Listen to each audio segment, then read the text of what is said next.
Assalamualaikum semua. Dalam video ini kita akan sambung daripada video yang sebelumnya, iaitu berkenaan dengan masalah perbelanjaan dua kali.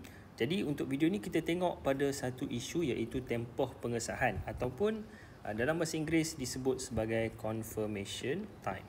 Confirmation time. Jadi apa isu ini? Apa yang kita masukkan dengan tempoh pengesahan ataupun confirmation time ini? Baik, jadi isu ini dia berkait rapat dengan penyelesaian masalah perbelanjaan dua kali. Okey, perbelanjaan dua kali macam mana?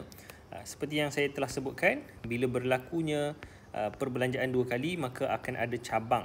Okey, akan ada cabang yang mana satu pihak, sebahagian pelombong, dia akan melombong untuk cabang yang pertama dan sebahagian lagi akan melombong untuk cabang yang kedua, cabang yang lain. Okey, saya buat warna hijau.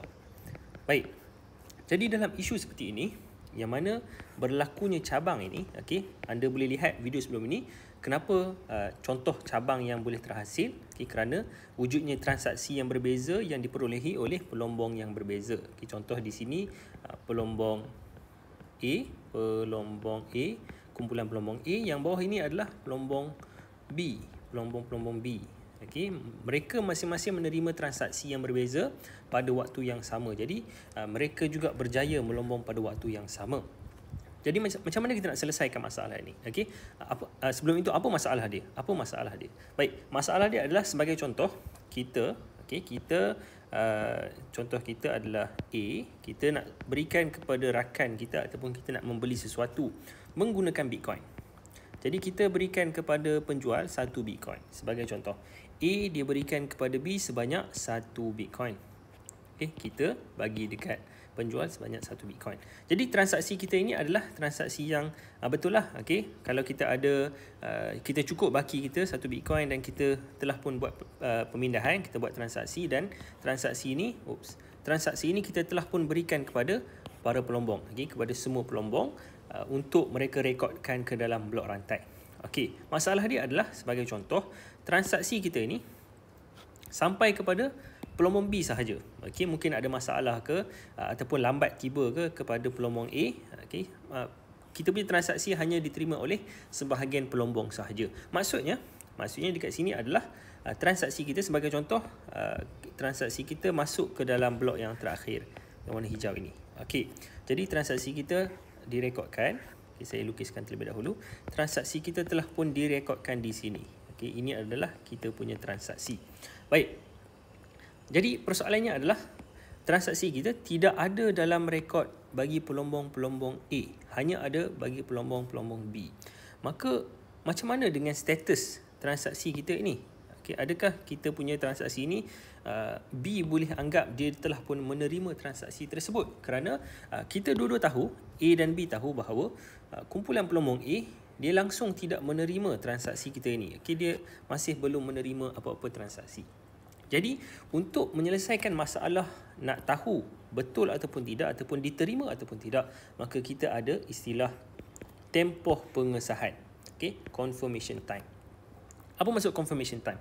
Maksud confirmation time ini adalah untuk kita pastikan transaksi ini diterima ataupun tidak, maka kita perlu tunggu sehinggalah rantai ini, blok rantai yang bercabang ini dibuang salah satunya. Okey, maksudnya salah satu daripada cabang ini dihapuskan, okey, supaya kita dapat tahu sama ada diterima ataupun tidak diterima.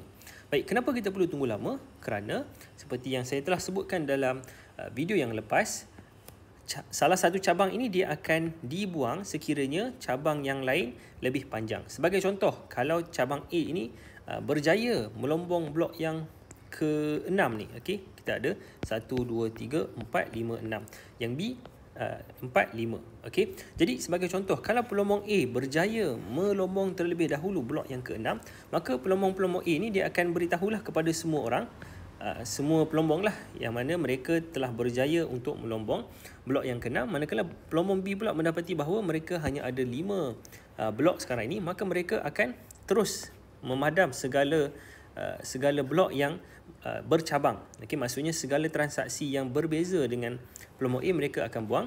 Okey, mereka akan terus ambil blok yang diberikan oleh pelombong A dan mereka akan terus melombong untuk menambahkan lagi blok-blok pada yang atas inilah, yang warna merah ini.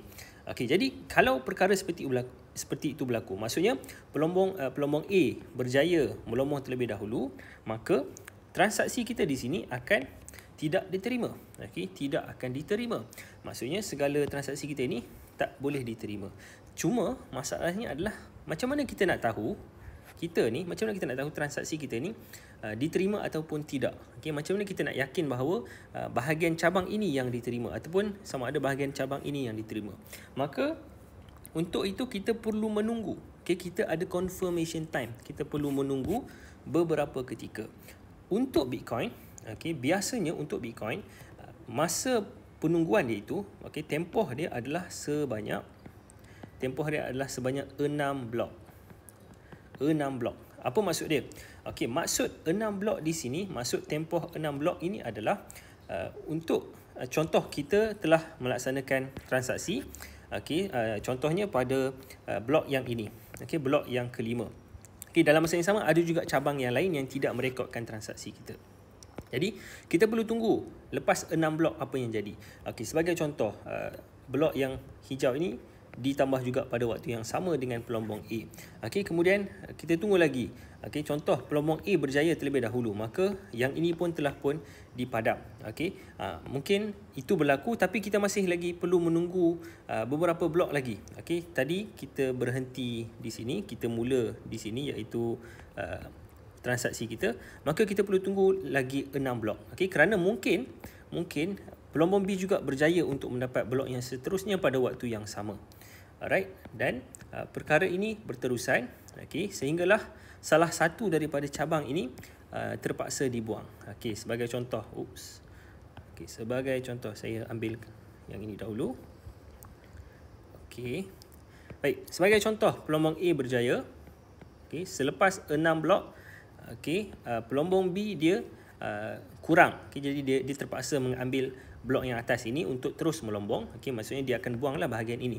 Jadi selepas 6 blok barulah kita tahu sama ada A ataupun B. Okey, cabang yang mana yang diterima.